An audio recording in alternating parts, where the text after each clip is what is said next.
You're about to listen to TADPOG. Tyler and Dave play old games. It's a comedy video game podcast. We would like to stress that the hosts are not experts and are really just very crass commentators. Seriously, this is an explicit podcast that happens to talk about video games sometimes. So please enjoy this pretty okay podcast with Tyler and Dave.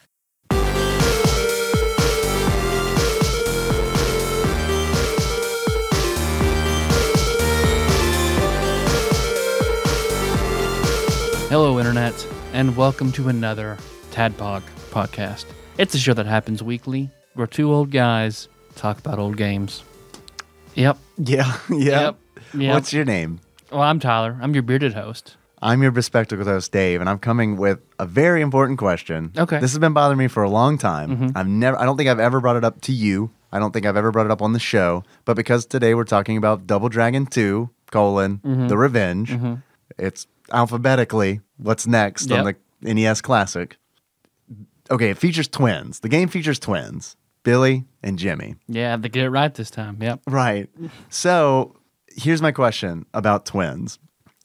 Is the fantasy of sleeping with twins, is the male fantasy of sleeping with twins, is it a real thing? Or is it a myth that I only see in sitcoms? And I feel like it is like one of those things where like Joey and friends would like want to do it, and then it's like everyone's okay with it. It's like a joke, and it's like no one's like, "Hey man, that's incest."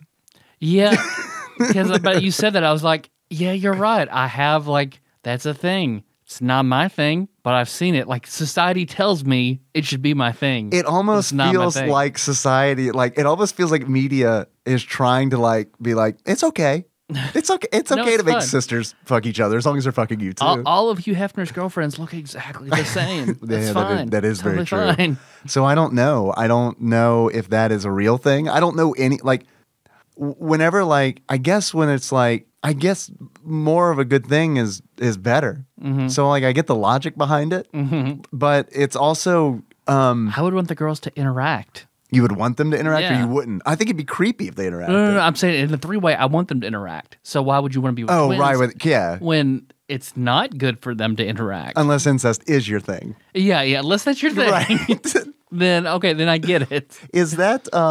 Wincest is what it's... What was that, Wincest? That's Wincest. Is that a subreddit? When you're into it. Oh, yeah. Wincest? Yeah. Is it really? Yeah. Oh, it is? What is the subreddit? I think it's people who are into incest pornography. Fucks with twins. It's Wincest. Okay, so here's the thing about incest videos. They always creep up on me. Here's the thing about incest. I'm not the new Seinfeld bit. I'm not trying to justify anything in my personal life. I do not subscribe to Wincest. But here's what'll happen is I will find, I'll be browsing, nighttime browsing, typically, down to get some work done. And I'll find a link to a video. I'll click on it. I'll be like, oh man, all right, this is good. This can work. This is a very, very attractive young lady. Let's see what this is all about. And then it'll start, and I'm like, let's just skip all this talking shit at the beginning. And then it's about halfway through, she'll pop it out of her mouth and be like, oh, mom's gonna be so mad. No, I'm sucking your dick, brother. And it's like, God damn it, I'm in the middle. I can't. What? I wanted to jerk off for 10 more minutes, and now I'm done. I know. It's it's I guess a moral dilemma. It's what do I do? Do I try to find another video that maybe this model is in? The answer is yes. So it's okay, I'll go find another one. Because it's all linked there. It's real easy. Just, all right, we'll click, find another one. That thumbnail looks good. Let's go there. And then it's also the same thing. And it's God damn it. Does she strictly do incest? Well, it's that show Love on Netflix. Spoilers. I haven't seen it. I'll tell you why in a minute. I think I know why. Do you know why? Probably. Why? Have you been told you look like that guy? I have, and you are much more attractive than Paul Rust. And I don't even. He looks like you, who's been hit by a charisma damage rate. That really someone at work told me that, and I was like, "We're done." And then I walked away, and she's like, "Oh, you hate me now." I haven't said anything to her since. So unfortunately, I just opened myself up to a lot of a lot of attacks. People really know how to needle me right now. You want to not be Dave's friend? Message him about this. Yeah, that is a definitely, yeah, it'll be over. Yeah, that's no joke. No joke. Well, he is, he's having a three-way, and he wants the girls to do stuff, and they say, like, we don't do that. Nah, we're not really interested. Oh, I didn't know that show was about that. And it's that one scene in it, yeah. And then he keeps pushing it, and then they're like, no, we're sisters. And then he freaks out and refuses to go further, knowing that they're sisters. He freaks out? You guys are fucking weird to do this together. Yeah, I think I'd probably freak out too. In that regard, I'm very much like Paul Rust. I don't know, man. I don't call me crazy, but incest is kind of weird to me. All right. There goes half our listenership. So that was my question about twins. I'm sorry it wasn't Danny DeVito, Arnold Schwarzenegger related. That was twins, right? Twins, and then they were also in Junior together? I think they were also in Junior together. I do, right? And they came out like, say that, but... I feel like they came out like one summer right after the other. I mean, no, that was a good topic because I hadn't thought about that, but man, yeah. Well, it was either to talk about twins and incest or talk about the potty training that's going on in my house. So. Well, that's good too. So, I mean, and actually it's a good segue. Every time I pee, Kenna tells me good job. Really? Gives me a high five. Nice. Yeah. That's good. After anybody goes to pee because that's what Kenna, everybody tells Kenna, good job. So you she did tells it. Everybody else, good job. You did it. Well, that's nice. She's very supportive of her family. And then she'll go and she'll hand me toilet paper. So I can wipe. So you can wipe. What do you do? I wipe. When a 3-year-old tells you to wipe, you wipe. I think her and throw it away. Yeah, that's actually we had when I peed outside one time, that blew her mind. Really? Oh yeah, of course. I guess it would. Yep. And then was it really cold and it like steamed up? That's really gonna blow her mind. That's gonna be like a magic carpet ride. Because what was it? She's getting better about it, but Melissa's stepmom had her last weekend, and they went up to their farm, and Kenneth's like, Grandma, I need to pee. Kenna's farm? Okay. Yeah, we bought her one. Right, I can't afford bread. We bought her a farm. Nice, this new job is working out. She needs a place to keep her corn. I like it. Yeah, right. And Grandma, I need to go pee. Okay, well, you can go.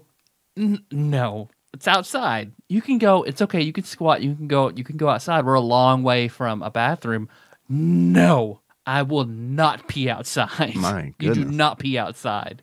Someone has standards. Much as she tried to convince her, my little princess would be outside.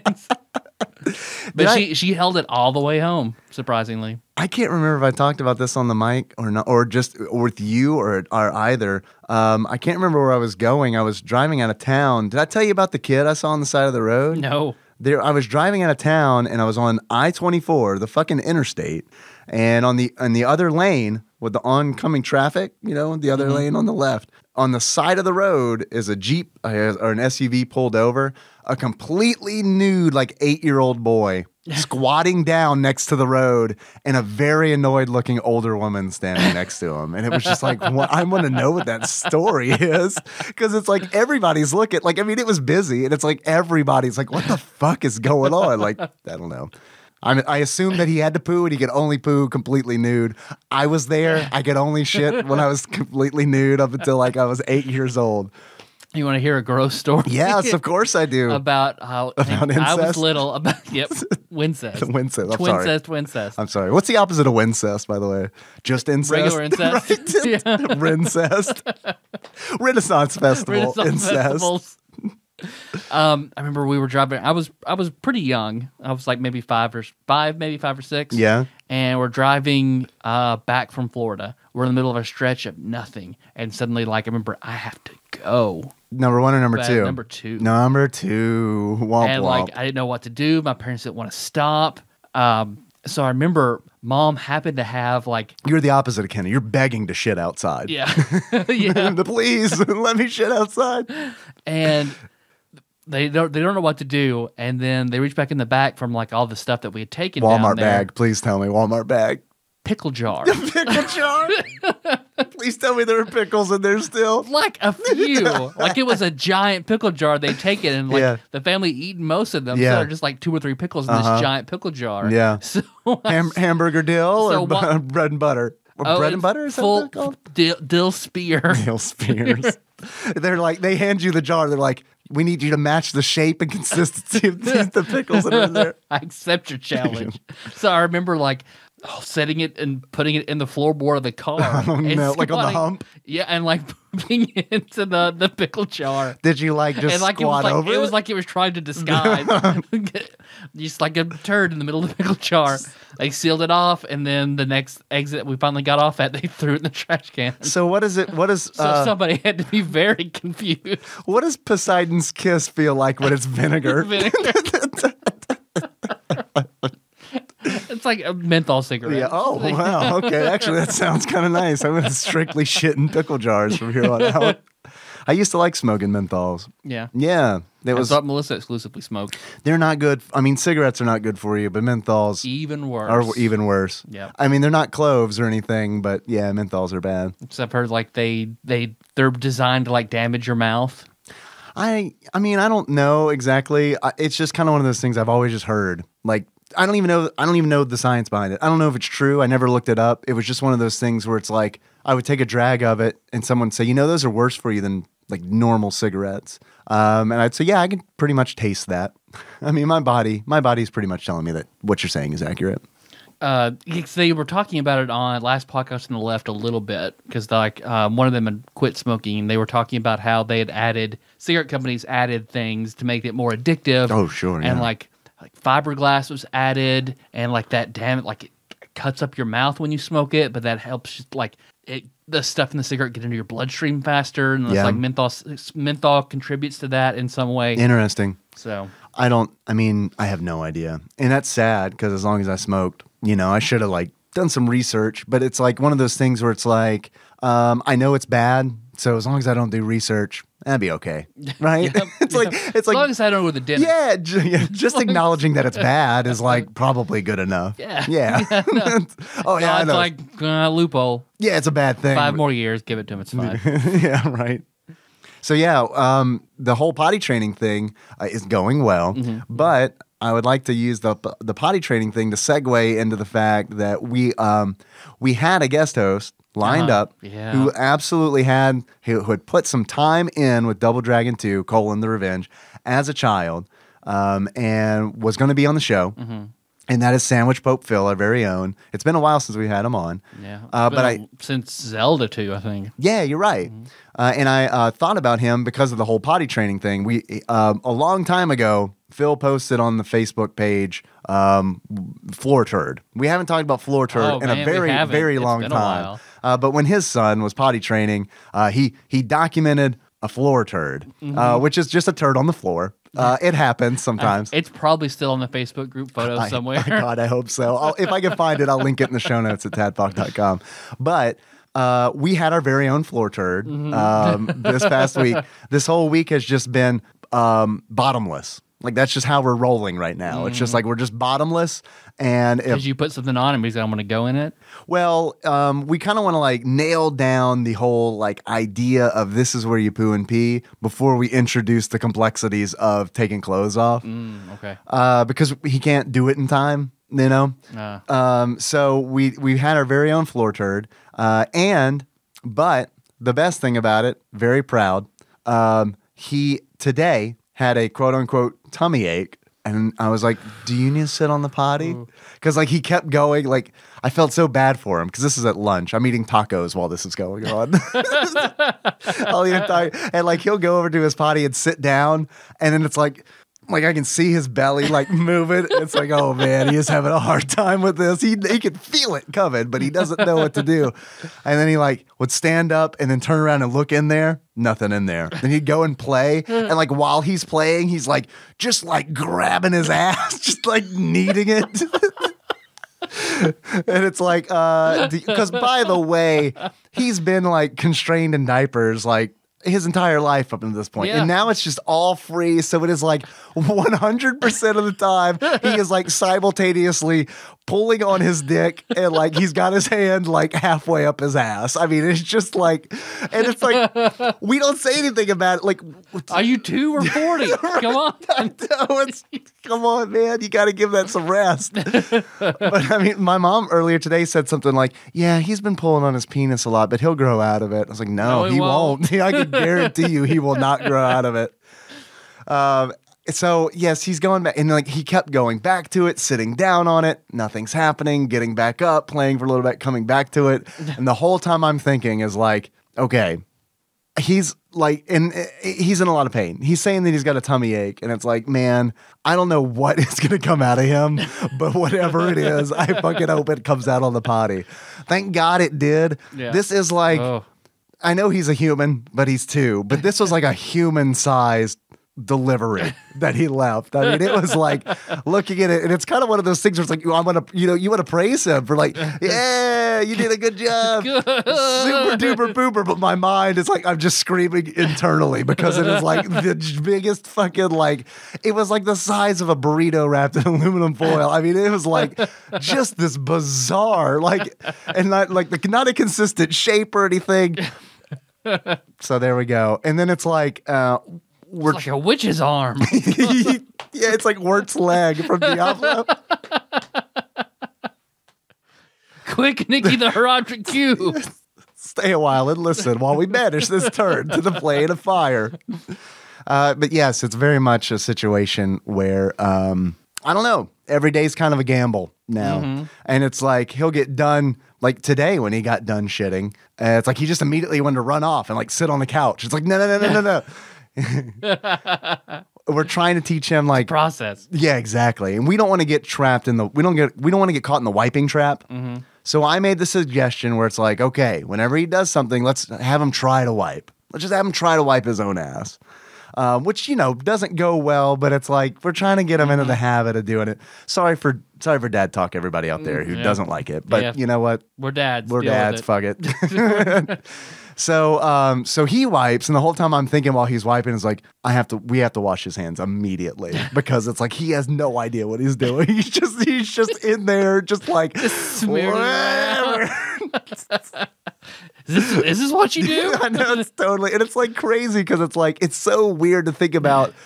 This guy has no idea how to do this. It's like, it's just it's bizarre. And it's like, I try to go back and think like, when did I learn to wipe? I have no idea. I don't even remember anybody teaching me like, this is how you do it. Yeah, you just did it. Yeah. Which is why I think we all do it. I think that's why we all wipe. Some of us wipe standing up. Some of us wipe sitting down. It's because no one at one point was like, all right, this is how we do it. Mm-hmm. Let's disperse this information. Let's try to get it to everybody.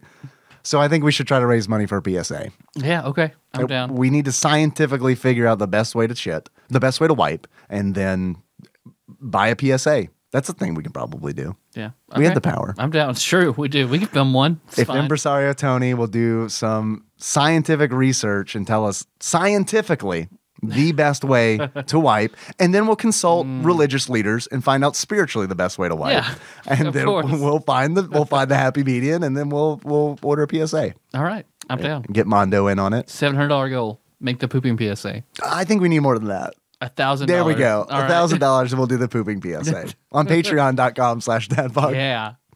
All right. Double Dragon 2? Yeah. All right. Yeah, that sounds good. All right. Do you hear that, Dave? I do hear that. It sounds like, just the nastiest tummy ache in the world.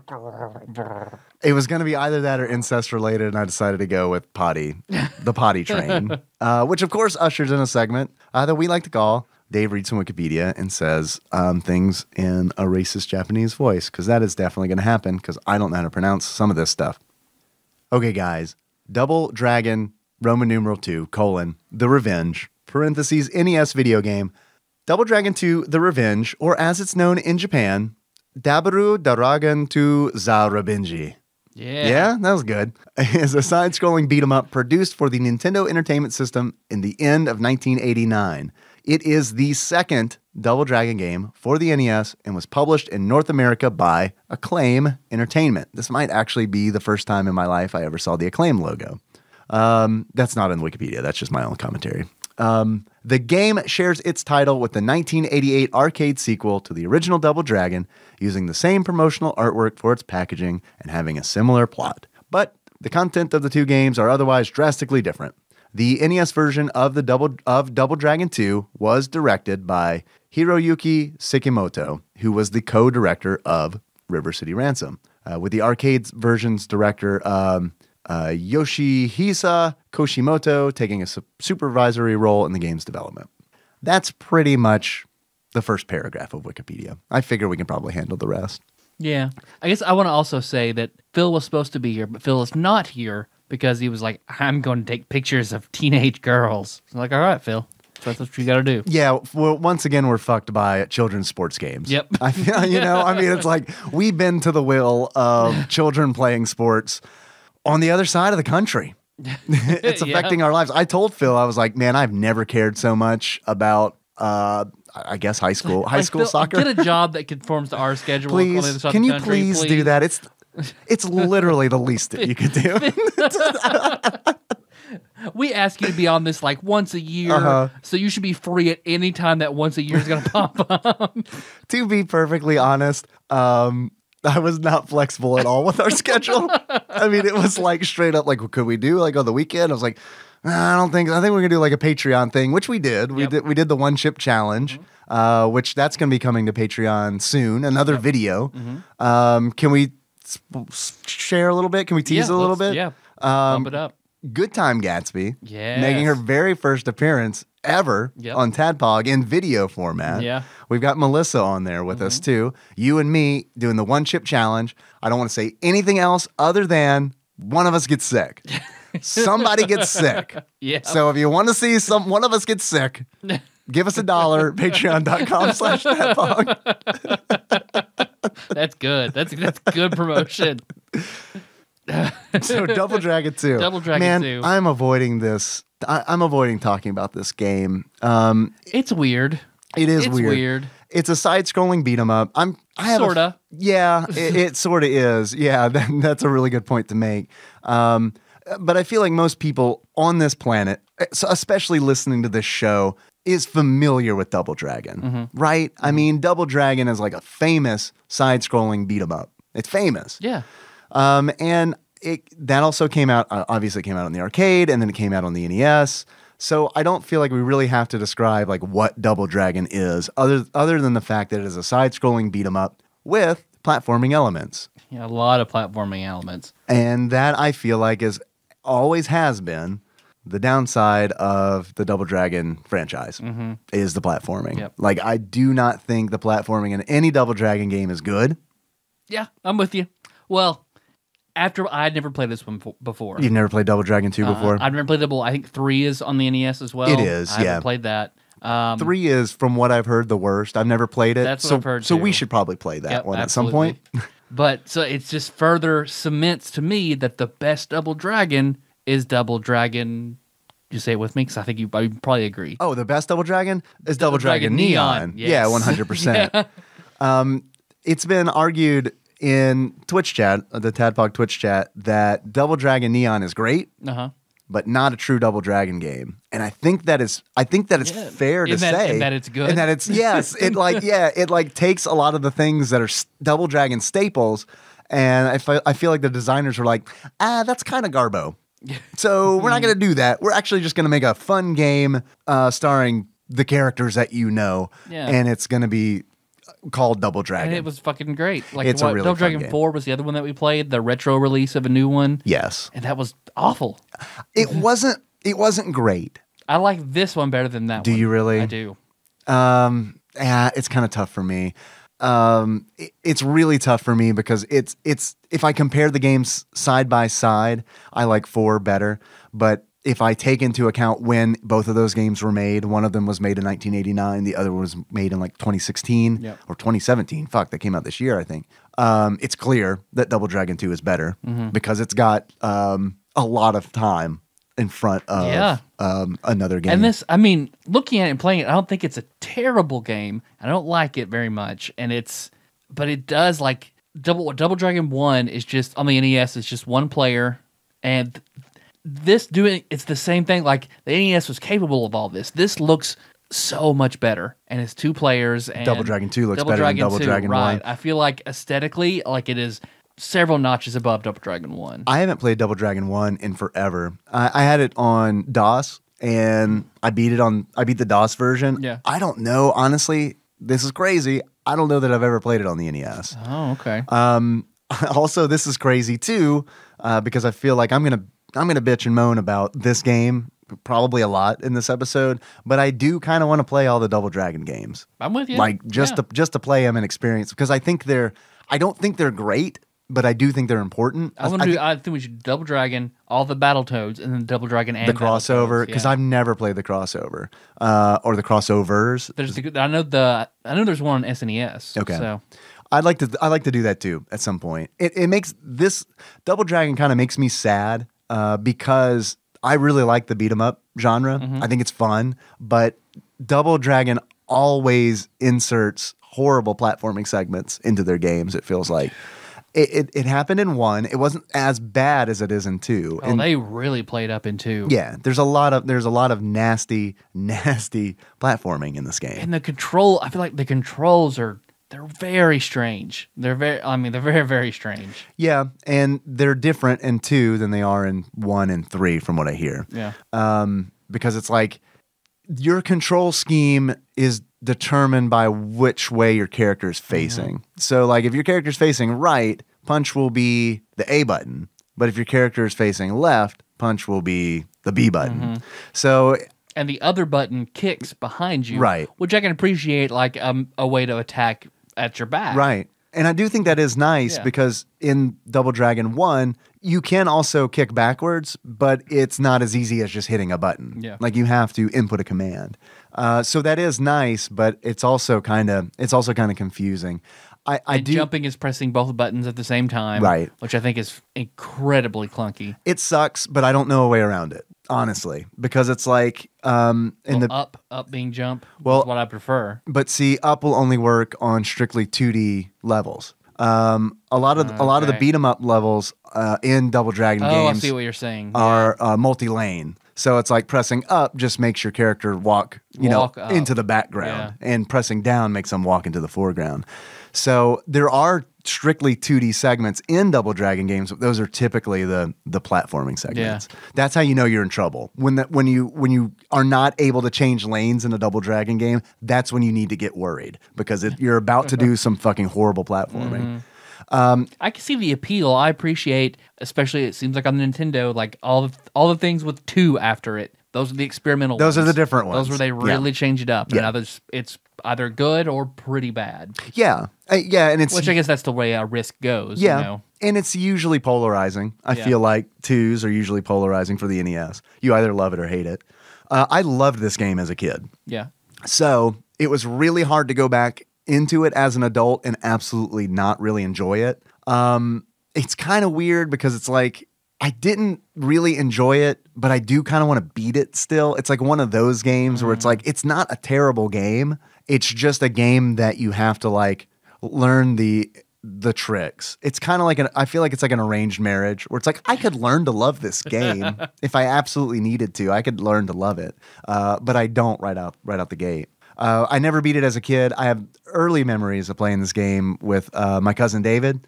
I remember he got it probably when I was 8 years old. I remember seeing the commercial on TV. I remember I had played Double Dragon 1 on my PC, and we had a great time. We were horrible at it. We only got to the helicopter, which is, I think, the most famous level in Double Dragon 2 is where you're inside a helicopter fighting waves of enemies as a door opens and closes, and when it opens, it sucks whatever's standing near it out. Can I do a little bit of TADPOG theater for you? Yeah, please. Yeah, of course. So I'll try to read this in what voice I'd imagine it's being read in. Okay. I also did this in stream, so I'm curious how our voice. I'm curious how I bet our voices are going to be similar in tone. In 19XX, violence ruled the streets of New York City after the nuclear war. The one against North Korea. Even with the crime syndicates growing bigger every year. Because they should be able to contain everything after a nuclear war. It's their feet. The crime syndicates, yeah. Yeah. They're the new government. two young men were brave enough to challenge them. Christian men. While their names were Billy and Jimmy Lee. While they were. Yeah. No, this is all from a cutscene at the very beginning of the game. That's all I got. I know there's more, but I can't find any images of it. There's more. It is honestly, I know it's cheesy and it's written in a not great fashion, but that was impressive at the time. Like I really do think that was impressive pumped at the up time. as a kid? It really did, and not only that, but it's like it's introducing a narrative. It's a shitty narrative, but it's introducing a narrative. Which is more than a lot of NES games have. Yeah, I mean, totally. Yeah. So I think that's I think that's a plus. I think that's in the pro column. Okay. The attempt at a story. The story's bad and not told well, but they made the attempt. Yeah. They were like, you know what? Let's try a story. Let's see if we can say Miriam got killed. Yes, which is exactly what's happened. Marion, who you saved in the first game, we've decided canonically that Billy saved Marion. Yeah, because it says that she's Billy's girlfriend. Right. So. But you know that they share her. And she's down with it. It's Wincest. Yeah, it's Wincest. Oh, man, it is Wincest. Or maybe it's the bad kind. I think it's the bad kind. When it's two guys, it's the bad kind. I'm sorry. I hate to be that way. The devil's Wincest. Yeah, the devil's Wincest. Dimcest. I don't know what that is. I don't know, but I don't.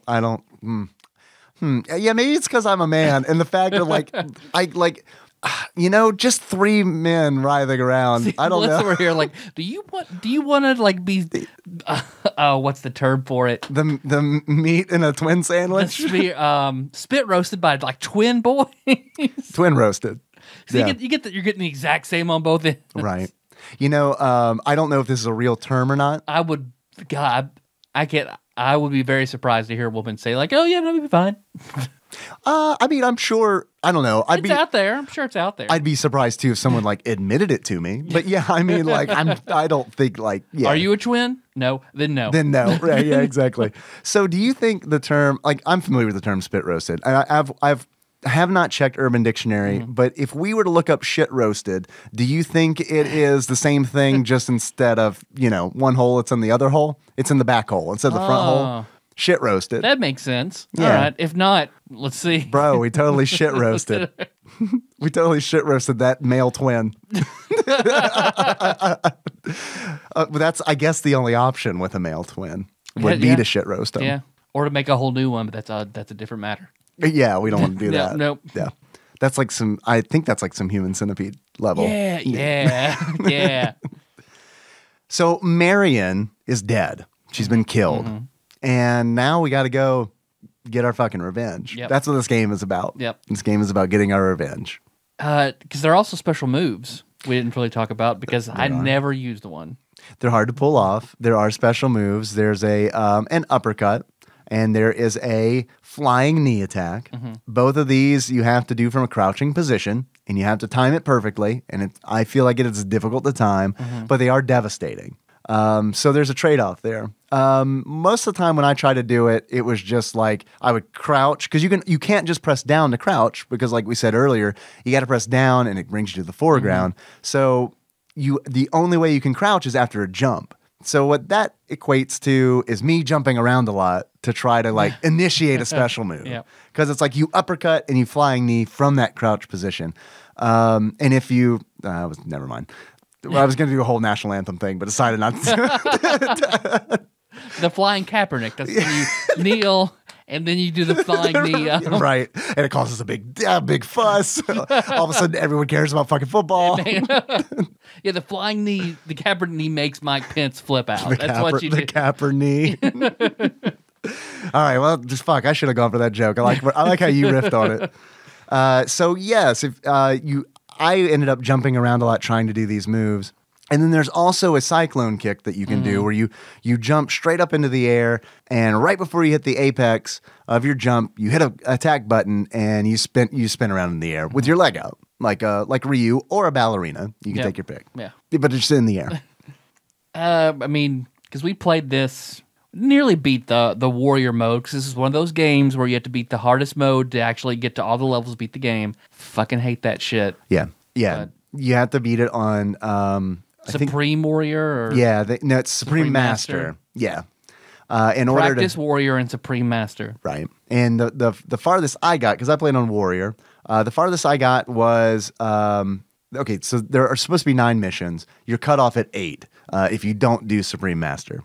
So I got cut off at 8. I got cut off at the boss of Mission 8, which is Shadow Jimmy, who is, I guess, your illusory double who fights you, and he knows how to do Hadouken. You don't know how to do that. He also has the ability to disappear and then possess you, and that does damage. Okay. It's I would say it's probably not a fair fight. I was not able to beat him, but also it was my first attempt. Yeah. And even if I had, I would have gotten a screen that would have said, "Try this game on a harder difficulty." Yeah, fuck that. The end boss of this game is really weird. Obviously, I didn't get to him, but I did a little research. Have you seen him? No. His name is, let me see, make sure I get this right, Shadow Warrior. Oh. And he looks like fucking palette swap Vegeta with his hair down. Like he really does. Like it looks like Vegeta just like slicked his hair back and then decided, you know what? I'm going to invert the colors of my outfit. I'm going to keep this like flight harness thing that I wear, but I'm going to switch the colors around to my little jumpsuit that I wear underneath it. I'm going to keep the shoulder pads. And then I'm going to call myself the Shadow Warrior. That's exactly what it looks like. Okay. The Shadow Warrior has the ability to make himself invisible. And he can kill you in 3 hits. Yes, this is about right. Yes. So when I watched somebody play this on YouTube, they beat it the only way that you should beat any boss in any game like this. I think you know the answer to that. Just button mashing? Jump kicks. You got to Goro that shit. Okay. Or at least that's what they did. Yeah. So I don't know. Because this game, like some of the levels have like a physical boss that you fight, and Right. others are just a difficult platforming puzzle. Yes. Yeah. Like I think it's the Undersea Lab mission. Sea Lab. You have to, at the very end, there's a set of conveyor belts and a gap that you have to jump, and it is like impossible to jump when you're on the conveyor belt. Like, Yep. It's really dumb because it's like really easy if you know the trick, and that trick is to just not use the conveyor belts. Just like go to the end of the ledge and jump to the other ledge. But if you don't know that, it's really fucking hard. Yep. It's so fucking dumb to me that because it's like pixel perfect platforming. Oh too. yeah. No, it is not lenient. It is not lenient. We were playing earlier together. I'm so glad that we got to play 2-player mode. That was a special request because a lot of times we don't play the games together anymore. So it was nice playing with you. Good game, bro. Good game. But yeah, I mean, we were going through segments, and it's like, I mean, we were doing the platforming segments like Pacific Rim style. Like we were like synchronized, and it's like we got out of sync for like 1 moment, jumping over some like a bridge, and like bloop, you hit in the water and died immediately. Immediately. That's how all this platforming works. It's binary. It's like if you fuck up the platforming, you don't take damage, you're dead. You have 3 lives. No and that's continues. it. That's it. You don't have any continues. We made It's it pretty crazy. far. I mean, we nearly beat Warrior mode on our first. I know. attempt. Yeah, we did very good. But I mean, this weird fucking tank, like a Mario 3 style tank that you have to platform on and climb. Yeah. By being knocked off by steam, and it's constantly going off screen and on screen, so it knocks you off your progress. Oh yeah, you have to do it perfectly. And it's a boss. I mean, like, it is a platforming puzzle that you have to use to trigger the boss battle. Yep. So you and I did this, I mean, until we were almost dead. Yep. Trying to climb this bulldozer just to fight the boss. So yeah. And there's also another platforming segment that is a quote unquote boss. I'm sorry, a quote boss unquote, where you, all it is the cycling Mega Man disappearing platforms. And in this fucking game, that is so awful. Yeah, I mean, it really is, because it's like, and they're like going at the speed of like the Mega Man platforms, where it's like you have to know where the next platform is going to go, and you have to jump before it appears. It's the speed of Mega Man, and you jump like Simon Belmont. Yeah. So Yeah, that's a really good way of putting it. And I think it's also interesting because there is a platforming segment in this game that it's interesting you bring up Simon Belmont because it is totally 100% inspired by Castlevania, the clock tower, because there's a screen where there's gears that you have to platform on. And if you fall off the gears into the spikes, you're dead.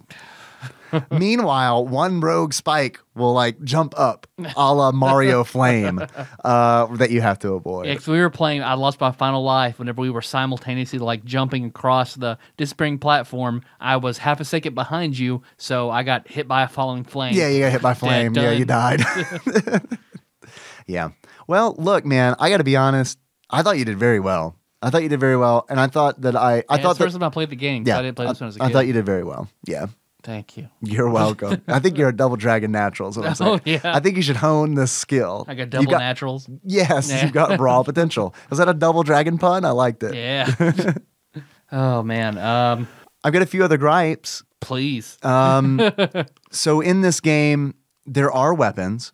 Oh, man. They're kind of worthless. Yeah, absolutely. There's your staple double dragon whip, lead pipe, knife. There's grenades. There's dynamite. Don't use any of them would be my suggestion. Yeah. Don't use any of them. The range on them is usually shorter than your regular attacks. And even though they do a little more damage, it doesn't matter because they disappear the moment that the wielder dies. Yeah, so it's like so dumb. you lose it. It just disappears. It's not in other Double Dragon games, you get to hold on to it like until you're knocked down Yeah, or and something like that. I feel like that's the cool draw of Double Dragon. I know. That they fucking nerfed the hell out of this. It's so dumb. Weapons are pointless. Although I will say that it is incredibly satisfying for an enemy to throw dynamite at me, like let it bounce off my chest and then lure them to stand over their own dynamite. Like that is a really good feeling.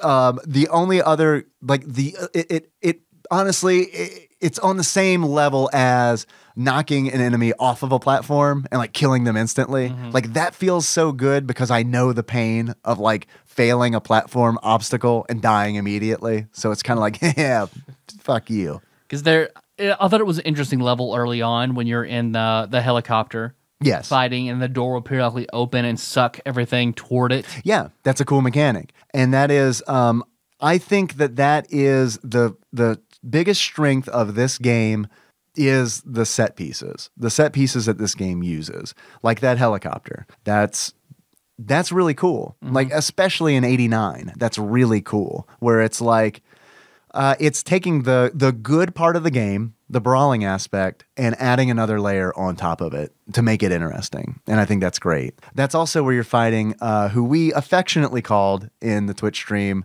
Trejo a Bobo. Because it is straight up a Bobo. Like if Danny Trejo and a Bobo just like got in some serious wincest, like that is what would come out the other end. Whatever it comes out of, I don't know. And that's a really, really But good I mean, it is comparison. straight up like, it is eerie how much, like, Yeah. it's almost like the designer was like, all right, in the future, there's going to be this guy. Hell, Danny. Machete. Yeah, Machete. We need to make a Bobo look like him. So his name, that character's name is Bolo, which I don't know for sure, but I think is a play on Lobo. Okay. Sure. But I don't know. I have no idea. There's also there are more big guys. There's one that looks like McBain from The Simpsons. Yeah. I would say he looks like Arnold Schwarzenegger, but he looks actually more like McBain because he kind of looks like a cartoon character. Fighting big characters is the worst. Like somebody from Fury Road. The guy Yes. with the big welding mask that disappears and reappears. Burnov is his name. And yes, Or he he looks like Cook from New Vegas. I haven't thought about Cook in a long time. You're right. Speaking of Fallout, I found out an odd piece of lore today on Reddit, and I messaged you. When you messaged me, I was like, is he going to bring this up on the show? Are we going to talk about this again on the show? Well, yeah.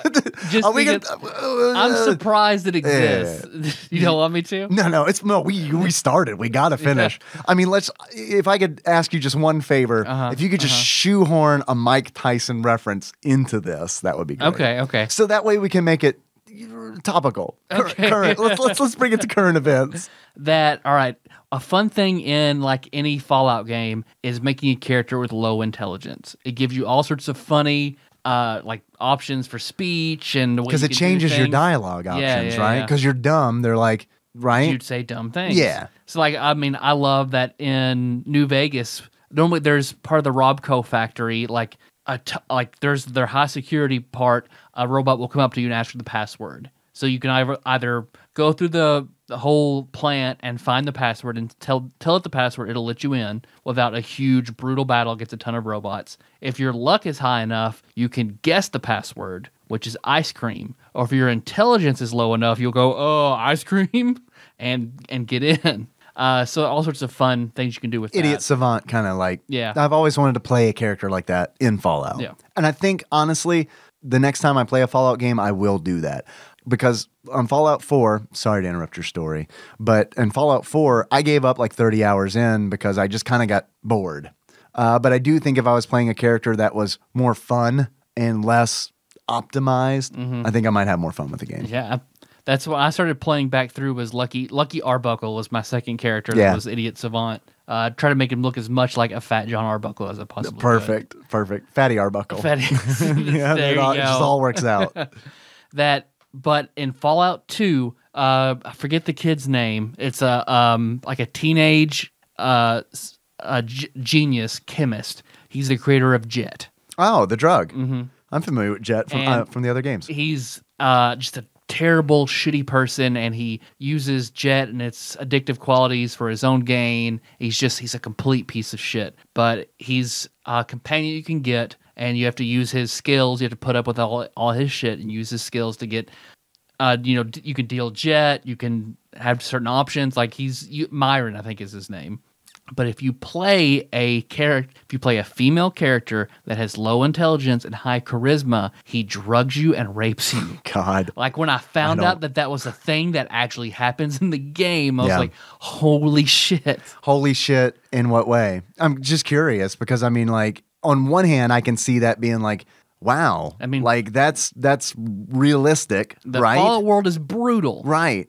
But on the other hand, I don't know, man. I think if I were playing a game and my character straight up got assaulted like that, I think I'd be done. Like, I think I'd be like, I don't think I'm playing this shitty game anymore. They give you, like, you can, without being tricked into it, you have the option to decline a clearly drugged drink. Oh, really? So you can decline, like they try to make it obvious. Like consent. If you take this drink, that's true. Yeah, that's not consent. So they make it obvious, but yeah. But then you still have to and you still take negatives for killing him. Really? So even after that, not believe they put that in the game. Yeah, I mean, I'm very surprised. It's weird, right? Because it's like, I honestly, I'm like you would think that would be the one way to kill him without taking negative karma, but because he's considered a child, you're marked as a child killer. And, he's a child because he's underage. He's under 18. So, yeah. So how are we tying this to Mike Tyson? Well, I have an idea. Also gets away with it. Yeah, there you go. Well, no, Mike Tyson went to prison, but still, he's rich again. So yeah. Well, I mean, as far as we know, he's richer than we are. Yeah. Well, I mean, that's fair. He's got more credit than us. I can guarantee you that. Here's the thing about Mike Tyson and Mike Tyson's Punch-Out. Man, my Punch-Out makes this game look real bad. Like my Punch-Out, it is really unfortunate that I just played Punch-Out for this show and then played Double Dragon 2 because Punch-Out is a gorgeous 2D game. Yes. Double Dragon 2, not pretty. I don't think it's pretty. I mean, Mike Tyson's Punch-Out has these giant, detailed, stylized sprites. Everything in Double Dragon 2 is kind of squidgy. So it's kind of tough. I don't think Double Dragon 2 is a pretty game. I do think that it sounds pretty good. It certainly stirred up some nostalgic feelings because it's like all the punches and kicks and the music. I think the music is good as well. I don't think there's anything. I didn't come out of it like humming any of the tunes or anything. That's true. Like I that. couldn't think of anything that it was. The music didn't bother me, but I'm still not remembering any of it off the top of my head right now. The theme song bothered me a little bit because it is not. It kind of sounds like the original theme song, but it's like off just a little bit, like just off just enough to piss me off. But other than that, I mean, honestly, I think it sounded pretty good. Yeah. I do think it is. I do think that I would find this. I would feel better about this game if we hadn't just played like a true NES masterpiece, which I think Punch-Out is.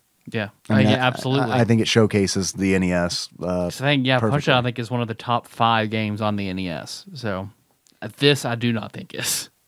Are you familiar with the box art of this game? Nope. To me, it is don't think iconic so. because it's like I wanted to look up the box art. I usually include the box art on the Twitch stream, so I had to look it up anyway. But I was excited because I remember the box art as a kid as like the best box art ever for a video game. It's got Sounds like you're forgetting the original Mega Man. that is true. Yeah, Rockman. Yes, with his gut. But it's got Jimmy holding Marion by like the waist. Her skirt's all torn up to like her butt cheeks are hanging out.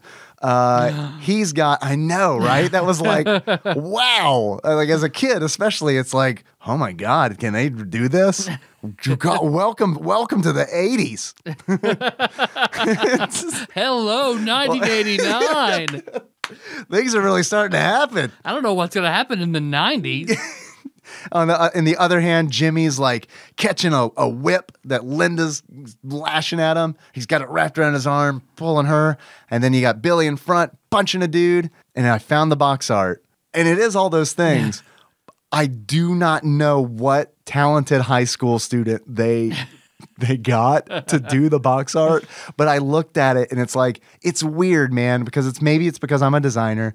But I looked at it and I was like, I don't know how this went out the door. Like, I mean, the composition's all good, but it really does look like it was drawn like on like lined notebook paper and like it was turned in and then someone was like, just take those lines out and we'll be fine. Like, it looks like it was drawn in pencil. So I don't know. I don't know if that was a stylistic choice or it was a bad one. Yep. Maybe not for the time. And maybe they knew their audience. Yeah. Maybe they were like, look, you know who's going to love look like this? something you would draw. Right. Yeah, exactly. We're targeting 8 and 9-year-olds, so we need 2 things. We need a butt cheek for sure, and we need to make it look like they can do something with their lives. You have any achievements? I do have a couple Or do you of have more achievements. gripes? Man, I kind of hate to get. I mean, I've tried to pepper it at some things that I like about the game too. Unfortunately, that's kind of harder to do than the gripes. I do. I've got some achievements. Thus is humanity. I've got some. I have some trivia actually. Okay. A little bit of trivia that I think all of us North Americans will really enjoy. And I guess I don't know if this game came out in Europe. I'm assuming it did. The Famicom version of this game is 100% easier. And that is like super rare. Like you're used to hearing that the games are dumbed down in localization for North American audiences. In the Japanese version of Double Dragon 2, there are continues and you can complete the game on any difficulty. Americans like to fight. Make it hard. Yeah, right. Exactly. We Japanese are very peaceful. Make it easy. Right. They don't know how to fight. Yeah. The problem is there are no guns in Double Dragon 2. I do have some achievements. I've got a lot. Do you have any? I've got 2. All right. I have a shitload. So let's do your achievements first. My first one is to completion. Ooh. And you unlock to completion by Twincest. when you grapple and you knee someone until they die. It looks like you're just grabbing and you're just fucking forcing them. it. Yeah, it really does look like that. And then then they ruin it by like in the middle dying. of it, looking up at you and calling you brother. Nichan. The other one is 300% smash. And you unlock that by killing a boss with a knee attack that makes them fly off the screen. I know. I love how it looks when you like knee a boss, and 'Cause they do fly. You did that, and I thought it glitched out. They fly, man. It's like physics aren't even a thing, dude. It's like it doesn't matter how big the character is when you connect with that knee. My favorite part is actually when they hit you at the same time. So it's like you fall down, but they fly forward. So it's just this like very comedic scene. 'Cause it looks just like Captain Falcon, like using his knee smash to hit someone at 300%. My first achievement, show me your moves. Credit goes to Ego Guy Games and Twitch chat, and that is to use the knee thrust to kill an enemy, a la Smash. My second achievement, this is a Dave original, kinda. The age-old tale of Cain and Abel. And in order to unlock the age-old tale of Cain and Abel, Phil Hawkins, Sandwich Pope Phil, our very own turd life photographer, hashtag turd life, told me about a trick that makes single player much easier for Double Dragon 2. Here's the trick. You play it with 2 people. Play it with 2 people. You're correct. Oh, okay. Play it with 2 people. Select two-player mode B. In mode B, you can harm. There's friendly fire. Yeah, that sounds awful. In mode A, there's no friendly fire. You and I played mode A. Yeah. We didn't want to hit each other. Fuck that shit. Yep. But if you want to play a single-player game, start it as a second-player game in mode B and murder your brother. Every time you murder your brother, you gain a life. So you can essentially play a single-player game with 6 lives because you leech off, you feed off of your brother. Damn, I did not know that. Huh. I think this might have been a plot. They're like, let's not put continues in the game and teach Americans the only way to get ahead is to murder.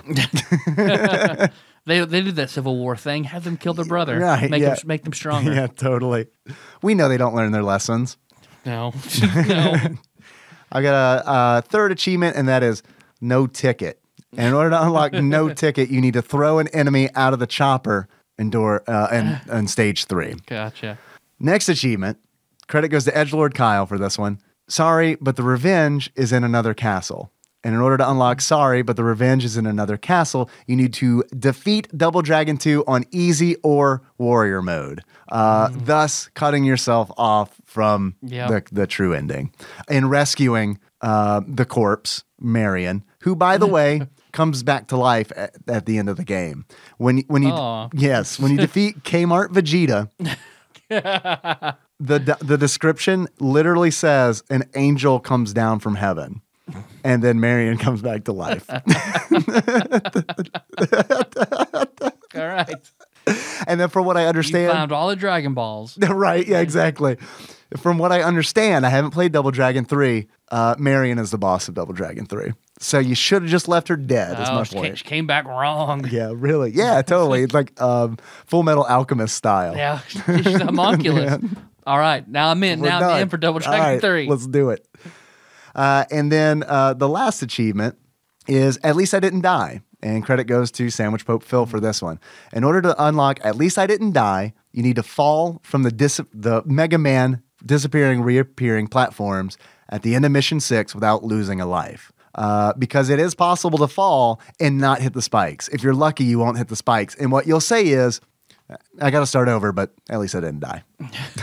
All right, that's pretty good. I have a bunch of questions for you. All right. Like so many goddamn questions. Like we want to do calls, I know. Mm-hmm. I don't know what our time's looking like. Probably long. We'll see.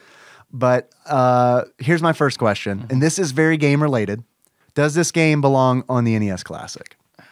Enough people love it that I'll say, yeah, there needs to be a Double Dragon title on there. I'm glad that a beat 'em up is represented on the NES Classic. Yeah. And out of all of them, I personally would have preferred to have seen Double Dragon 1. Yeah. But that's from my experience playing the DOS game. If you're telling me it's single player only on NES, then maybe Double Dragon 2 was the right decision. Yeah. Because I mean, co-op in beat 'em ups is always more fun than single player. Yeah. But at the same time, like I was looking forward to playing 2-player F-Zero with Melissa on the SNES Classic, and that's I looked into that wasn't on there. after you told me that, because I remember you mentioning that, and I was like, man, that is so weird that they would change it. I was like, was F-Zero single player only to start with? It was. Oh, I didn't know that. I thought it wasn't. I assumed that. I didn't think it was either. And then yes, when I looked it up, because I was like, did they fucking change this for the SNES Classic? Why would they do that? It was single player only. Huh? Apparently. Well, damn. Okay. And I don't know if that was like a whole like, well, Mario Kart is our co-op racing game. F-Zeros are more serious. I don't know. Yeah. I don't know what the logic was behind that. I guess back in the early days of the SNES, like with Final Fight only being one player. And yeah, all right. I know. That's still my biggest gripe about Final Fight is the fact that you cannot play co-op. Yeah, that's dumb. I honestly think that River City Ransom should be on the NES Classic. Yes. And if Double Dragon 2 got the boot in order to get River City Ransom on there, I think that is the way to go. Yeah. Because I extremely agree. I think that River City Ransom is the better experience. So it is kind of sad to see like the co-director of River City Ransom being involved in this game getting on the NES Classic and not what I think is the better game, which is River City Ransom. Tyler. Yes, Dave. If you were to give this game a beard that sums up how you feel about it, what kind of beard would you give it? I have to give it the very, very trimmed, sculpted beard of Floyd Mayweather, who is heralded as one of the best boxers of all time. Yes. But very controversial because a lot of people hate him. Yeah. I don't know much about him, but like, is it like domestic abuse shit? Is it that kind of stuff? I think that's part of it. And he's just extremely cocky. And maybe I'm he's mixing not a nice them up. person. I don't know. But yeah, I've heard a lot of people not like him. Yeah. And I don't keep up with it. So everything, I'm like a small child, and it's like I just pick up little bits and pieces and kind of like cobble my own story together.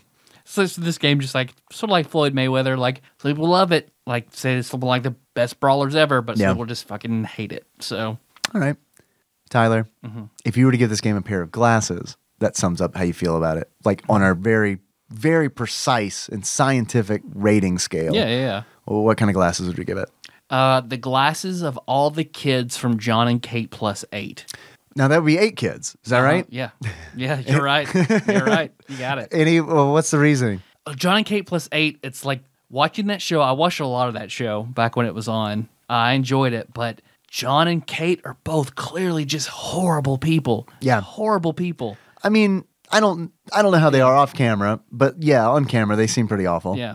And it's like the kids are entertaining and like you want to see how the kids grow up and stuff like that. So it's just that dual balance of like, man, some of this is so fucking shitty and the other parts of it are good. Yeah.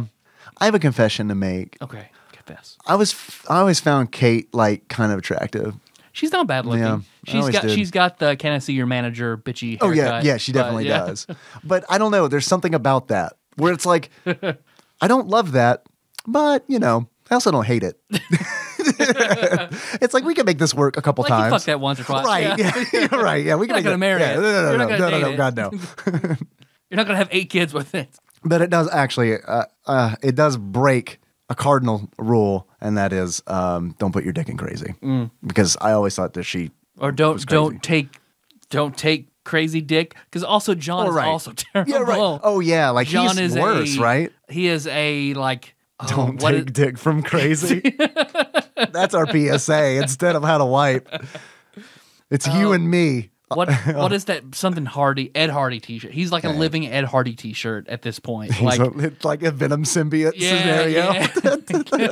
Yeah. We are Eddie. Because he was like sort of the reasonable party. Then the longer the show goes on, you see he hates Kate, and he just sort of like he picks up his fame. So he he becomes like a DJ or some shit. And he wears the Ed Hardy all the time. He just turns to like, oh, okay, you are a horrible douchebag. Do you know how old he was? Like around the time they split? No clue. Because I'm curious if that was just like the perfect storm of like celebrity and midlife crisis, like just meeting together and causing this like whirlwind that like invited the Eddie Hardy symbiote to come into his life. The last season where they're not in the same room together because they're I didn't watch any divorced. of it. Yeah. I only saw clips on the Soup. Yeah.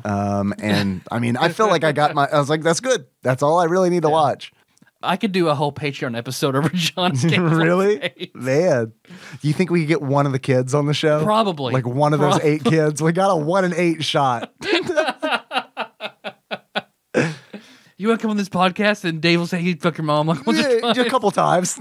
Just a couple times. He'd think about it. and then change his mind at the last minute. We can offer you nothing. Right. Yeah, I'm sorry. Sorry, children. How old are they now? They've got to be like in high school and shit, think right? So, yeah. God. 8 of them. in high school. How cool would that be if Well, you like had... two of them are a lot older. The first set is twins. Okay. And then she had 6 at one time. See, I thought she was like Octomom. Is that- Octomom is the one who had like 8 at once. Okay. I thought she was in a similar situation. Because, like, how cool would it be to, like, roll up into high school, like, as a freshman and be like, we own this shit? Because there's fucking 8 of you. You're going to beat every bully. We're like, the basketball team. You're right. Yeah. At least the softball team. I mean, I don't know. But yeah, I mean, I think it would have been great going into high school with like 7 other me's. It would have been, we just would have been the shittiest fucking kids in the world. It would have been Lord of the Flies.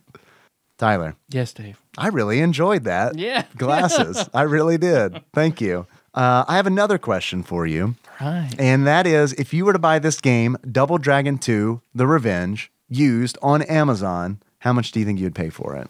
$16. $16.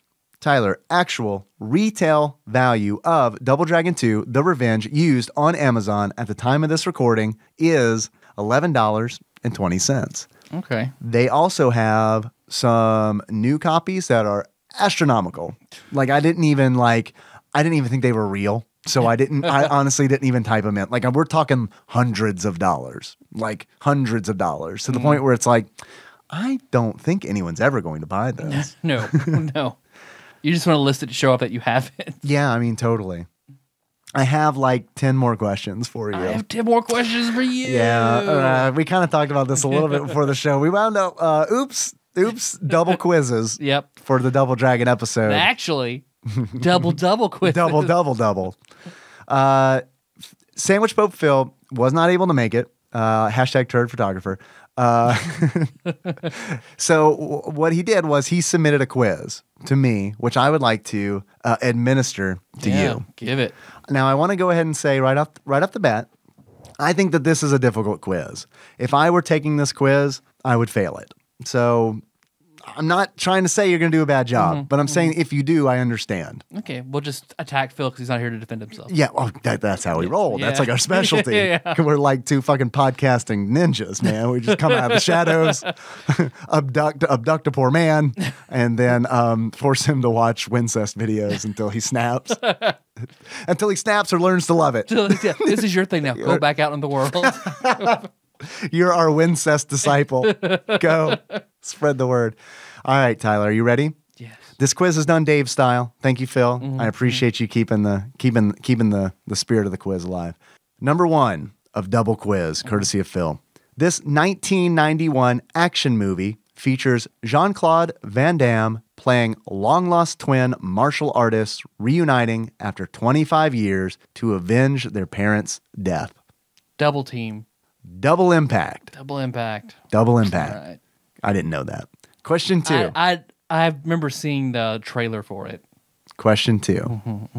This 1998 action movie features Jean-Claude Van Damme teaming up with Dennis Rodman to escape from prison and rescue his family from a terrorist played by Mickey Rourke.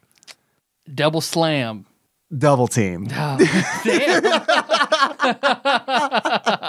That's funny. Question 3. Statement 3.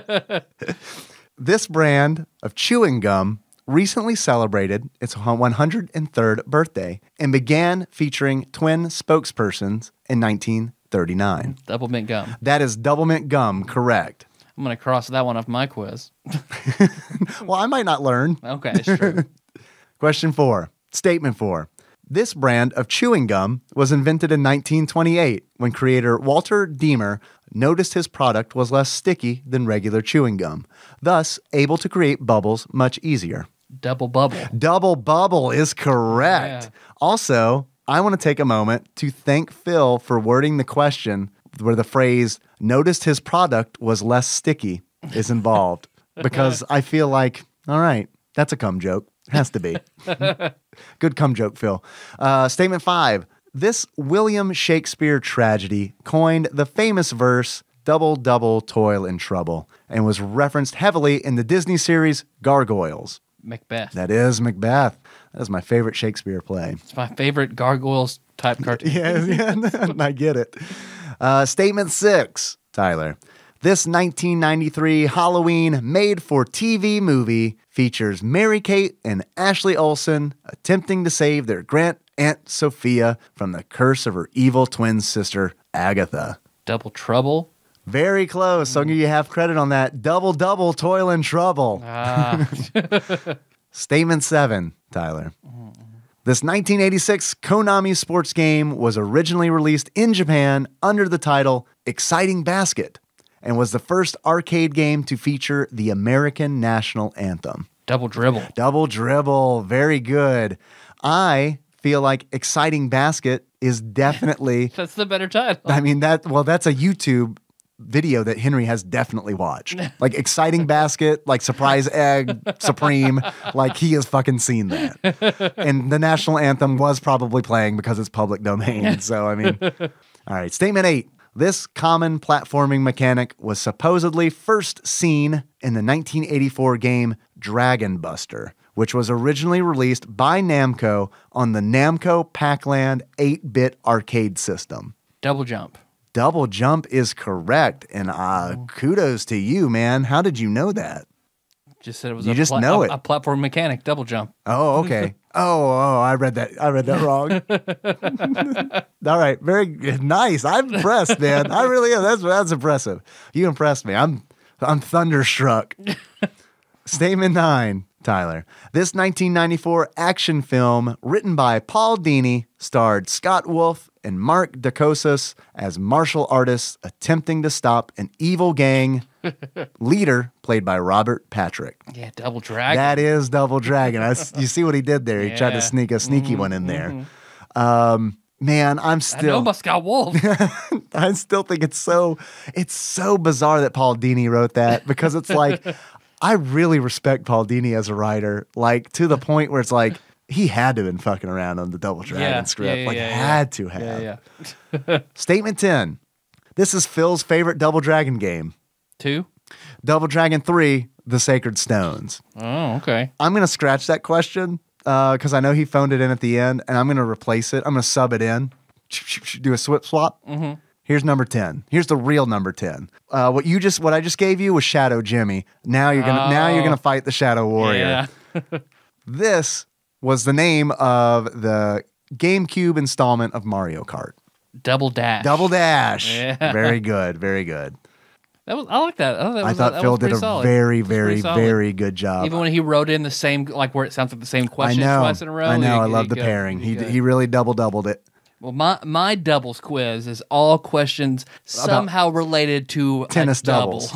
Yes, it's all doubles tennis. It's a very intense doubles tennis quiz. We're just gonna play. Actually, we're gonna play tennis. You and me are gonna play doubles against, I don't know. The what are the twins? What are the good twins? Venus. Oh, what are their names? We're bad. We're bad. Yeah. But yes, because it's twins, we got to fight them. Oh, I mean, play tennis. Play tennis. Yeah. I'd much rather play tennis against them. That's what you play against two twins. I know, right? If that's not on Urban Dictionary, I don't know what the fuck is. If shit roast and twinnis aren't on there, I don't know what the fuck is. All right, lay them on me. All right. This movie starred Lindsay Lohan playing twins. Lindsay Lohan playing twins.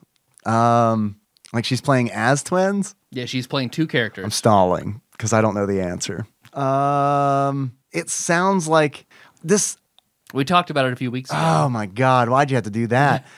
Is it the Patty Duke remake thing? It is. Okay, good. Great. Okay, remember how I said the Twincest thing was like weird? Mm-hmm. I think I can make an exception, and that might be Lindsay Lohan and Patty Duke. I mean, of age. Of age. Not like 8-year-old Lindsay Lohan. No. Oh God, is she 8 in that? She's really young. Oh no.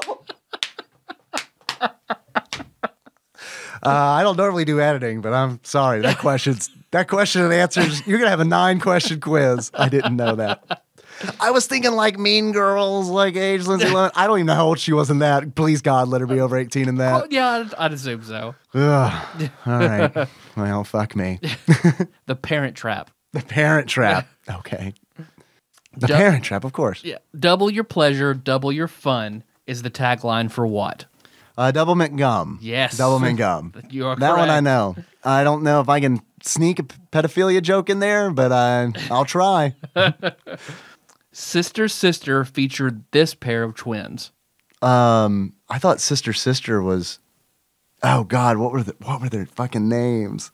I don't remember their names. I Yeah. can picture them. Oh my God. Their little brother's name was Taj. No, it's not gonna help me. It's really not. I know their names start with T's. Tamara? That's one of them. Oh my God. Tasha? Ah, damn it, I fucked it up. She's also the first character you get Oh, God. in Lufia 2. Oh my God, I don't know that. I don't know. I give up. Tia Carrera. Tia and Tamara Mowry. All right. Okay. So far off to a bad start. I got double McGum, and I said Yep. some creepy things about Lindsay Lohan. So we got that in our favor. This is the only president to have a set of twins in the White House. Like this president had a twin? Well, this president has twin children. Do you think we've had a twin president and we didn't know about I it? hope so. Oh my God, how cool would that be? I hope Taft was two people. Oh, like, yeah, just two people wearing one suit. Or they were like conjoined at the head. So he just had like a big old head and then two separate bodies. And he was like, no one's going to elect us like this. Let's get a giant suit. Let's get a giant suit. Let's crane this. Yeah. Let's get two giant boots. We'll put both feet in a boot. The only president to have twins in the White House? To like bear twins? He has twins. Okay. Yeah. Twin, I don't know. His children are twins. Oh, that's assuming he's a man. No, that's true. That's true. Ooh, who had twins? Taft. George W. Bush.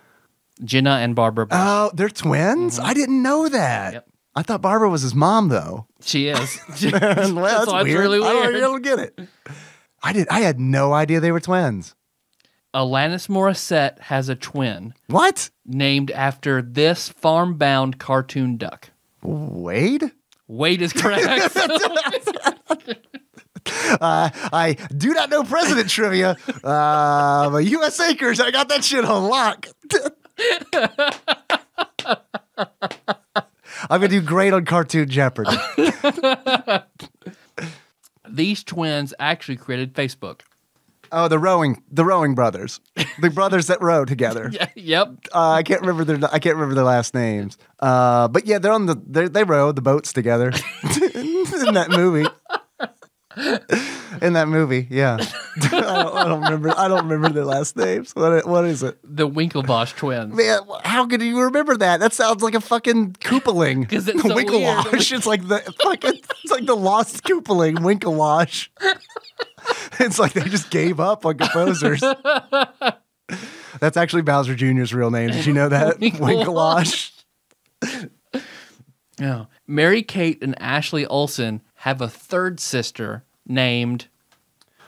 She's actually a good actress. Yes. But I can't remember her name. Oh my God, I'm drawing a blank on her name. And I didn't even know that she was her. I didn't know that she was their sister for the longest time Not either. until she was the Scarlet Witch did I. Yeah. God, I cannot remember her name. I'm gonna pass, man. I don't know. You're gonna have to tell me. Elizabeth. God damn it! I knew that.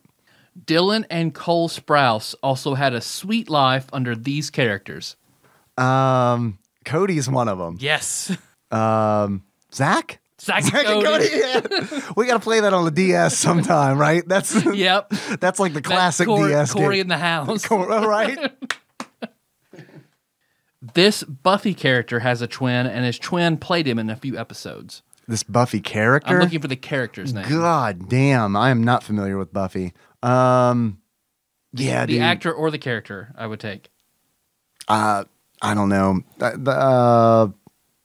What's his name? David Boreanaz? No, Was he on Buffy? he was. Oh, yes! He was I'm Angel counting that on as a, Buffy. You're right. I'm gonna count that as a Half credit, victory. half credit. I named a male Buffy character. Xander. Oh, Xander is a twin. which one? Which one was he?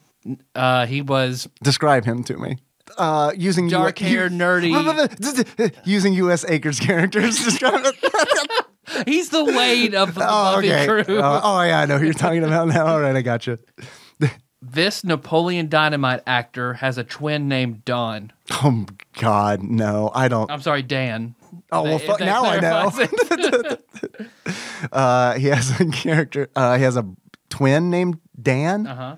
I can't name you one fucking actor. I can actually. Diedrich Bader is the only actor that I can name you from Napoleon Dynamite. Everyone else is just kind of like, I don't know. I don't know their names. Who is it? John Heater. John Heater. So Napoleon. Ah, okay. All right. Has he done other stuff? Not really. No, he hasn't. Not really. Well, Bit stuff here and there. I can think of like a few movies right after Napoleon Dynamite he was in. Do you think it's because? I mean, it's definitely because of Napoleon Dynamite, right? Yeah. There you go. That's 10. Oh, that's it. We're done. Yep. Man, I was having fun with your quiz. Can you make up some more? I'm glad you enjoyed it. Yeah, I got like 2 right, and I also said some real creepy shit about Lindsay Lohan. Can I just say that like when she was like when we were in college and she was like in her 20s. Mean Girls. Yes, was like. Yeah. I mean, before we say anything more, I really feel like we need to look up how old she was in Mean Girls. But like, there was a time. Let me just say, there was a time in Lindsay Lohan's life where it was like, wow, she was like the that is girl. That is yes, that she was the pinnacle of physical attractiveness for me personally. Not anymore. No, not anymore. Not for anybody. No. That's about it. We're about on time. All right. Do you want to take some calls? Do we have time for calls, or are we like super long? We're not super long, but let's just do a call, 2 calls, I'll go do a couple calls. A call. All right. Can you tell I really want to do them? Yep. It's just that I feel like we've been saying for the longest time. We're gonna do one. We're gonna do them. All right. And I'm also not thinking about outros either. So yeah, this will probably be long. Sorry about that. Here we go. First call. Good morning, TADPOG. It is Taryn. Hope you're doing well. Happy Monday to you. Just starting your all-call show from January 9th, 2017, in case you don't get this until 2018. Close. If we make it that far. We'll see. Won't. But I just wanted to let you know that, Tyler, I was as distraught about the Beaver Dam gas station closing as you were, and I don't even live in Kentucky anymore. I haven't lived in Kentucky in 10 years. But you do not understand what a staple of my childhood that gas station is. Not just my childhood, but my early teens and late teens as well, because anytime we had to travel for cheerleading, where we had to go to Louisville or Lexington, that was the only place that we were allowed to stop. And then when I started getting a little older and going to UK and U of L to party and hang out and whatever, that was our stop to replenish on the snacks from maybe drinking too much up at the colleges and all of the above. And I was like beside myself when I saw a couple people tweeting about it, that it was closing down. But the good news is I did read that it's not forever. It was just something with the state and some paperwork. So hopefully it's coming back very soon and everything will be A-okay. But I hope you guys are doing great. Catching up on some EPs today. I've been super swamped with the new year, so hopefully I'll get caught up. But thank you guys so much for doing well and happy 2017. And it's also Dave Matthews' birthday, so happy birthday to him. I've bought him many presents throughout the years and several dollars worth of my hard-earned money. So several. Just happy birthday, I guess. But talk to you guys soon and save Beaver Dam. Bye. Hashtag save Beaver Dam. Beaver Dam is coming back. It's coming back. Is it not back already? It's not back She left yet. this call in January of this year. It's not back yet. You know who's going to really hate the fact that it's coming back? Is the McDonald's in Beaver Dam. Because like, my boss had to go to Louisville a couple weeks ago, and he said that like we were talking about that Beaver Dam exit being gone because like that is where you stop. That was the oasis.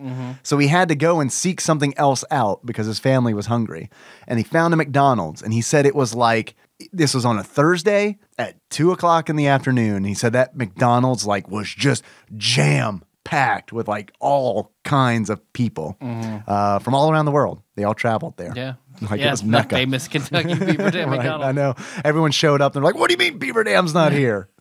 Did you know that Beaver Dam is on the Kentucky state quarter?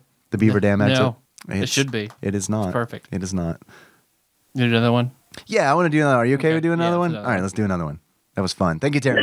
Oh, my God. Monkey fucking TADPOG. Twitch subscriber, face full of alien wing long here. Hey, I just got done listening to your All Calls episode with your epic clickbait Mariah Carey SEO term on there. Oh my God, these calls are so old. I forgot all about the Mariah Carey art that we did. And I was just wondering how good was the SEO for that particular episode? Not good. Anyway, The worst. I also wanted to bring something up here that one of you guys, and it finally dawned on me after listening to this, and I think it's Dave. One of you guys actually, when you don't laugh out loud, when you just sort of snicker, one of you guys sounds like the weasels from the Mad TV Spy vs. Spy cartoon short. Look it up, and I'm pretty sure it might be Dave. And it's funny as hell every time it fucking happens. So, I don't know if I got a question, but I got a murder. All right. Okay. It's not me. Can I pull back the curtain a little bit? Do you mind? Before we started recording, Tyler, we talked about playing calls at the beginning of the show. This would have been a disaster for me. If I would have heard this call, like if we would have taken the calls at the beginning of the show, I probably wouldn't have laughed the whole episode. Because I probably would have been like, I don't know if he's talking about me. I can't. Oh, that's very funny, Tyler. It was Mandy Moore on Scrubs. That's so funny. I'm so glad you remember that. God, Mandy Moore on Scrubs is great. Yeah, she's really good on This Is Us too. Like, oh yeah, Mandy Moore's good, man. I never really liked her music. I don't really consider her a musician. She's an actress. An actress, yeah.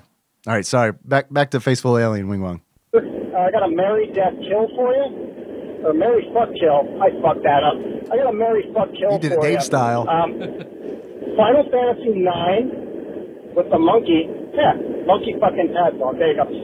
Final Fantasy V with the villain that turns into a tree branch. And Final Fantasy 13 with the crystal people who turn into crystals when they do a good thing. Marry, fuck, kill those three. And, I think if I had to marry any of those, I think I would marry Final Fantasy IX. I would fuck Final Fantasy V. And fuck it, I would kill Final Fantasy 13. Anyway, what do you think, guys? Great show. Love you. Love the show. See you, dudes. Love you, too. Thank you. Thank you, Wing Wong. Love you so much. I know your real identity. I'm going to keep it a secret. I'm a Batman that shit for you.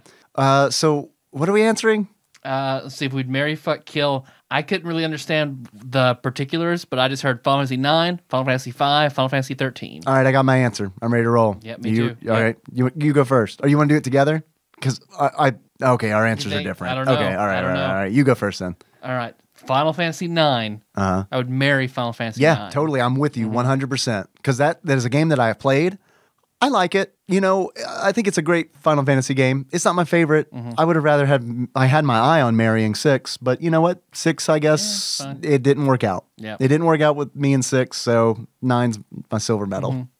That's what every wife loves. They love that. Oh, yeah. Very reassuring. Final Fantasy V, I'm going to kill Final Fantasy V. All right, this is where we diverge. Final Fantasy V is probably my least favorite Final Fantasy. I fucking could not stand Final Fantasy V. I finished it all the way through, and it was a push, and it was a slog. Did not like 5. I'm going to fuck 5, and here's why. I feel like I have a really good reason. I've never played 5, so I feel like got to try it out. Yeah. Try it out. You got to fuck a stranger. Just try it out once, see what happens, and you know what? If I don't like it, it's fine.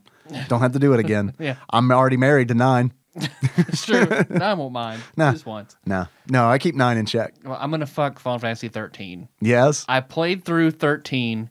It's not a good Final Fantasy. It definitely has its flaws. I understood what they were going for, though, and I appreciated certain elements of the story.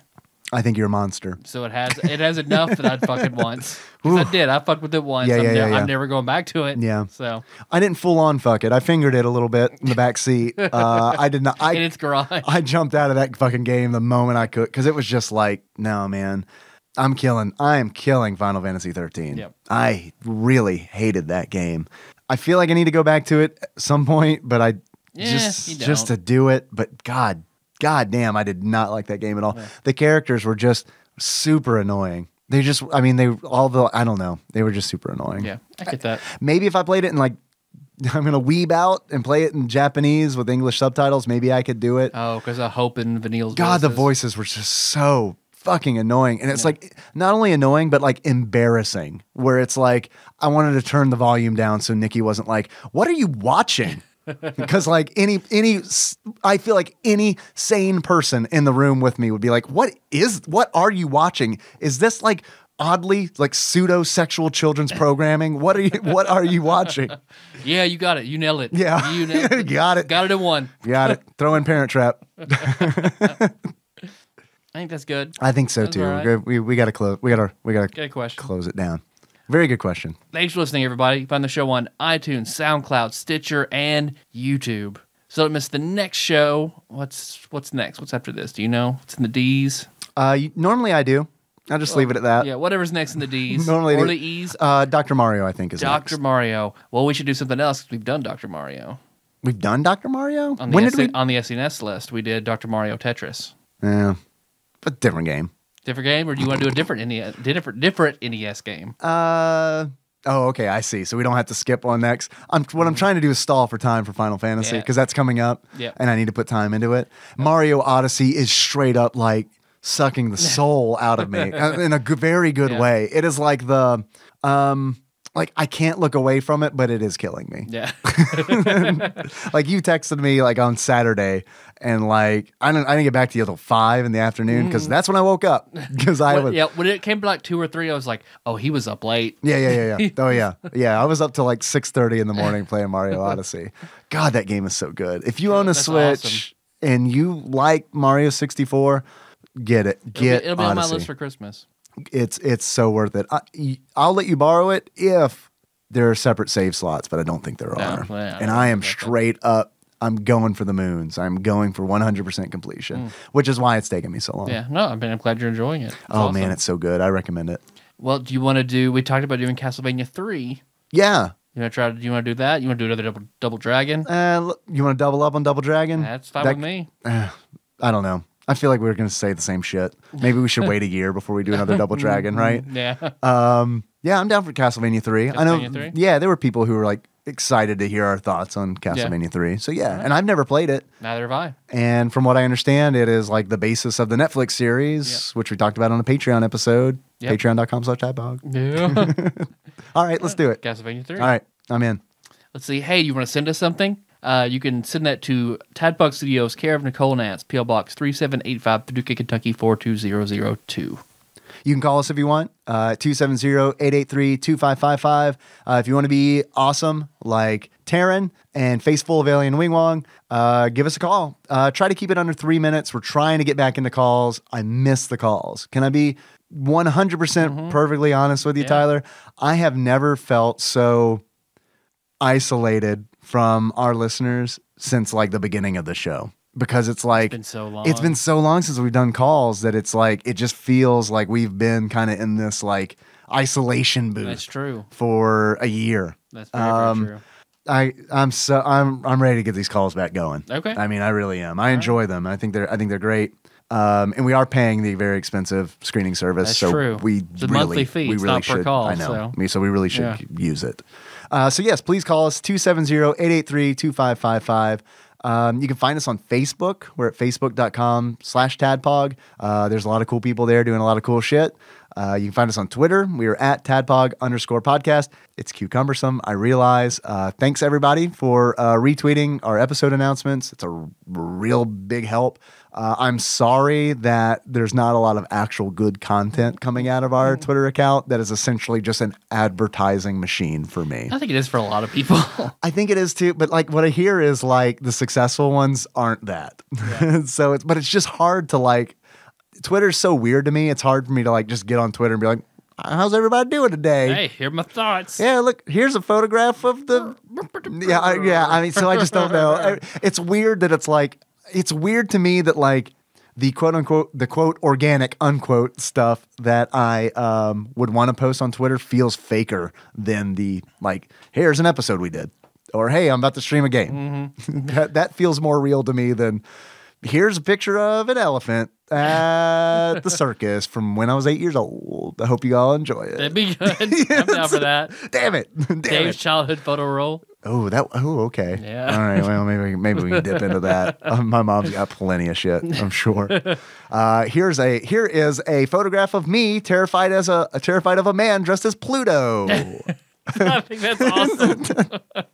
Man, when I was like 5 years old, 4 or 5, I was terrified of people in costumes. Like people, not just costumes, like someone like dressed as a ghost or a witch or something, no big deal. But if someone was dressed up as like a cartoon character that I recognized, it was game over, man. Like my brain couldn't handle it. Like them being brought into the meat space, not a good thing. Really creeped me out. There's probably a little bit of that still. There's probably a little bit. I'm still uncomfortable. Like at Chuck E. Cheese, like for example. Like I don't want the mouse around me. Like I understand. Oh, Ken is the same way. I don't want the mouse around me, and it's just because I know there's a person in there, and it's like that's weird that it's like I'd rather there be a real anthropomorphic mouse next to me than a human inside of mouse costume.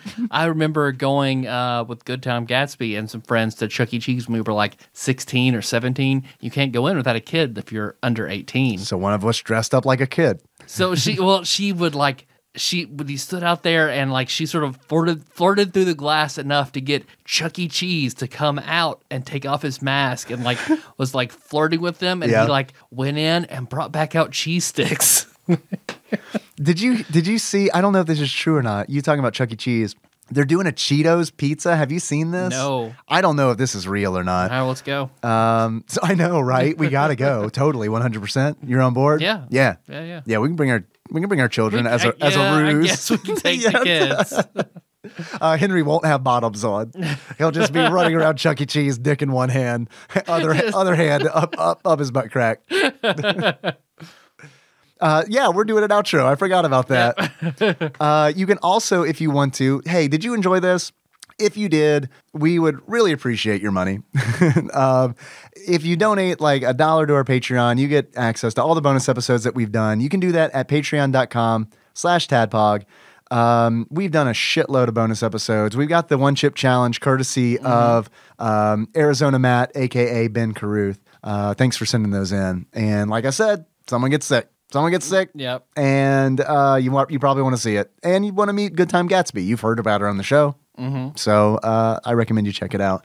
I did a very bad job last week, and I totally forgot to thank new donors on Twitch. So I'd like to take a moment to thank some people who have recently donated. Zeus Laser recently upped his pledge. And by recently, I mean that happened last month, and I forgot. Zeus, thank you very much. And also thanks for hanging out in Twitch chat. That's really cool of you. I'd also like to thank Zach Martin, who is a new donor. Zach, welcome. Yeah. Welcome to the Tadpog Patreon Club. I hope you enjoy the bonus episodes. And I also like to thank Platinum member Brett Miller, for recently upping his donation on Patreon as well. Brett, dude, thank you so much. And thank you very much for hanging out in Twitch chat too. I see you there, an awful lot. Hey, this just came in. It literally just came in while we were recording. I'd like to thank God Emperor Alex Pena, who just, even though we told him not to, disobeying our direct orders, has upped his donation to just an absolute, dude, you are so fucking awesome. Seriously, man. And I don't just say that. Like, the amount of support is it's mind blowing, dude. We gotta do something. You named Chili Dog after him. Yeah, we need to do something. We need to do something else. We need to do more. Alex, what can we do for you? Yeah. What would you like? What would you like from us? You want to be on our Twincest team? Yeah. I mean, look. You want to be shit? Whatever. It's fine. Yeah, look, I'm not saying I'm into it, but if you want to do it, that's a lot of money. I'm not gay, but $20 is $20. Man, there's a guy at work who has that shirt from the Chive. I'm not gay, but $20 is $20. Yeah. Which, whatever, right? I mean, whatever.